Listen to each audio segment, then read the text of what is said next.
Hey leaders, happy Monday. Hey, in this video, what I want to do is just take a second and talk about something that I feel like is a small tweak to stuff that we're already doing that if we kind of focus on these next couple months can make a big impact. And what that is maximizing the time that we spend with our students. So, and the reason I wanted to bring this up is because I think that you guys are doing such a good job focusing on your students. I mean, obviously the reason you said yes to volunteering was because you care about students, because you see the fact that having a adult in their life who believes in them and speaks truth in their life can have a lasting impact for students. And so the fact that you guys show up week in and week out to do that is really what makes this ministry work. And I've said this time and time again, and I really believe it.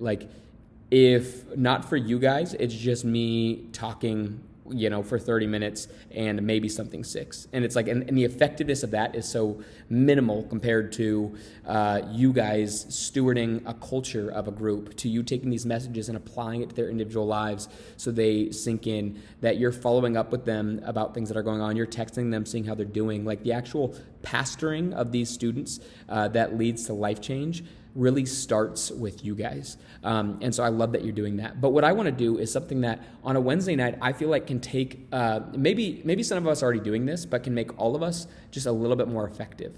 So on a Wednesday night, a temptation that I normally have, and some of you guys might experience this yourself, is as the students are all coming in, it's kind of just like this, at times, this mad rush of students coming through the doors. And what can happen a lot of times is in my head, I'm just like, okay, I just want to retreat and talk to the leaders. Truthfully, I have better conversations with you guys. I want to catch up, hear about some of your weeks. I a lot of times have things that I want to say or share with you guys or whatever it is. And all that's still good. But I think sometimes in that, I almost, the students, they're blurred in my sight. Unless they're asking me a question, it's just I'm just walking around a bunch of students, talking to different adults. And I think something that can have a big impact for us is if we take some time and turn our attention to our small group specific students. And so there's a couple areas what that looks like and why I want us to do this. So number one would be during and I know it's not long, but during that kind of intro time, if you're there and your students are hanging out, playing a game or whatever, as much as possible, engage with them. And if you want to talk to your co-leader, take your co-leader over by where your students are and still engage with them. Like I said, some of you are awesome at doing that, but if you're if you're anything like me and you're sometimes I just sit and talk with the other small group or my co-lead or other small group leaders, I just want to make us have a little bit more of an intentional effort of conversing with the students in the beforehand is going to make them more excited to open up and share during group. So again, all of this is for the purpose of really maximizing that time we have with them in groups, because that's where you're doing a lot of this pastoring. The second area, and this is both, I think this will help me, but I also think this will help you guys with your students, and that's during worship and teaching. Sitting with our students. So most of you do this, and I see a lot of you sitting sprinkled in amongst your students. And there's a number of reasons we do this.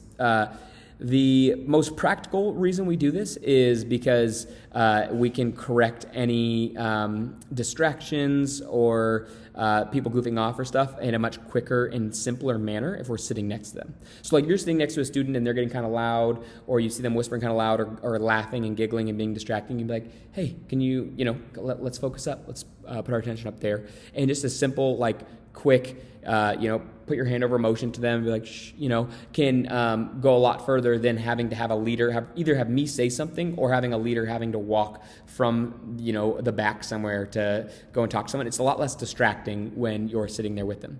The other reason that can be really helpful for your groups is because when you sit with your students during the message time and during worship, two things happen. One, you model for them what good listening looks like. So during a message, you can, I love when leaders have journals and pens out and are taking notes. Not sure, it's encouraging for me, but more because it sets a good example for students of, hey, we want to take notes, we want to pay attention during this time. Or when leaders are up there, next to their students, lifting their hands, whatever it is, during worship, it communicates to students that like, hey, adults worship too. Like this isn't just worship isn't just something that we do for the kids, but it's something that we all engage in. And so we definitely want to be up there with them. And then the other thing is this: there is. And this is not a lot. Like I would say this is a very small percentage of our students, but there are some kids who are a little bit distracting during the message in worship time. Just having a presence there to be like, hey, we need to focus, or we're not going to mess around like that. Like that's just, and you'll see them. Some of them are oftentimes off to the right side during the worship setting, or in middle school service. It's some of the kids that are trying to leave during the middle school service. But just being there and just communicating like, hey, this isn't what we do. You're an ambassador of the culture we're trying to achieve. And so, whereas, if it's like, if it's getting rowdy, and then if it's just me that has to come over and say something, it's like, okay, we can do this as long as Chandler's not in sight. But if it's like, if we're all working together as a team, as small group leaders, and people are present, and we're like, hey, that's not what we're going to do, it's like we're all ambassadors of the culture we're kind of trying to carry. And that way we avoid the when the cat's away, the mice will play, because I don't ever want it to be the case where people listen if they know I'm around. I would love it to be like, no, this is just not what we do here. Like we have a culture of, the automatic lights shut off. But we have a culture of kindness and of respect. And so just being present around students, kind of modeling that for them, teaching them that, and being able to like gently correct and kind of purvey our culture in those settings outside of small group can be really helpful. And what that's going to do, and why I believe that's going to help group culture, is because, like I already said, it communicates to your students, oh, our leader doesn't just have to lead group, but they want to be here with us the entire program. Like the entire time we're at youth group, our leaders want to be with us. They're not just like, okay, I got group time that I got to lead.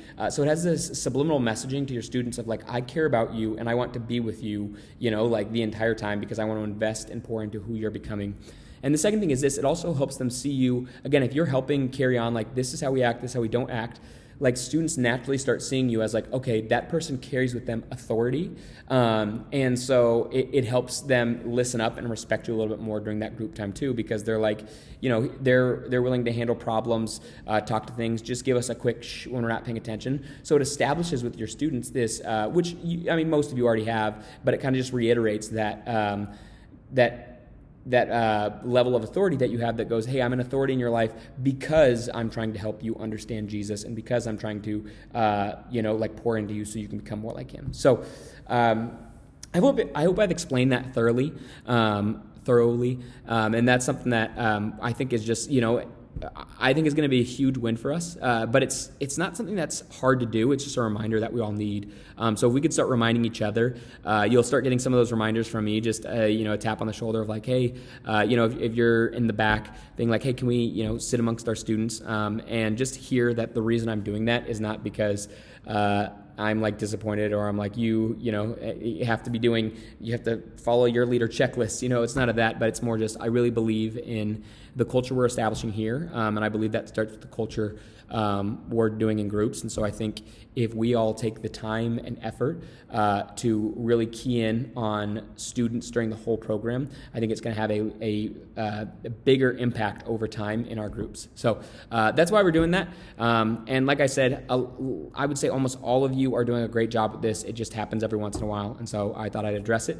And then one other thing you can help me with, which is the kids team has brought up to me. I don't think it's always students, and most of you do a good job at this, but let's just make sure we're not leaving any messes or crumbs in the kids' rooms. I'll make an announcement about that on Wednesday. Like I said, most of the time it is not us. It can be different groups, like small groups, different things like that. But if we can all, like across adult groups and student groups and all that stuff, communicate just to make the kids' rooms clean, it helps the kids' rooms out, or the kids' ministry out a ton. So thank you guys. Excited for this Wednesday, and we'll see you soon.